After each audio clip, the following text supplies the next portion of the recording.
जींद जिले के हथवाला गांव से एक बेहद सनसनीखेज और संदिग्ध मौत का मामला सामने आया है, जिसने पूरे इलाके में हड़कंप मचा दिया है। यहां 20 वर्षीय युवक विनोद की मौत को लेकर परिजनों ने हत्या की आशंका जताई है। युवक का शव उसके दोस्त के घर से मिलने के बाद मामला और भी गंभीर हो गया है।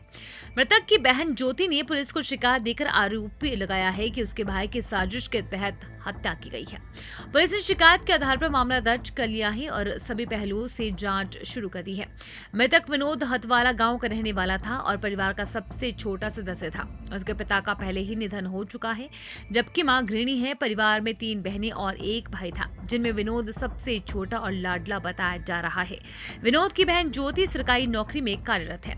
परिजनों के अनुसार 26 दिसंबर की रात विनोद के पास उसके दोस्त साहिल उर्फ इल्लू का फोन आया।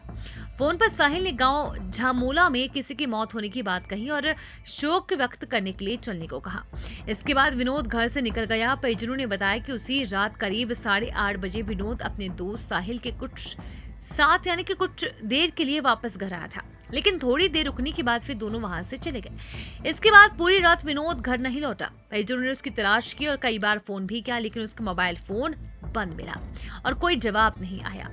पूरी रात परिवार चिंता में डूबा रहा। अगले दिन 27 दिसंबर को विनोद की बहन ज्योति और उनकी बहनें यानी कि अन्य बहनें उसे तलाशते हुए साहिल उर्फ इल्लू के घर पहुंची। वहां साहिल और उसकी पत्नी से विनोद के बारे में पूछताछ की गई, लेकिन उन्हें कोई संतोषजनक जवाब नहीं मिला। शक होने पर परिजन साहिल के मकान में बने एक कमरे में पहुंचे, जहां विनोद बेड पर बेसुध हालत में पड़ा मिला। पास जाकर देखने पर पता चला कि उसकी मौत हो चुकी है।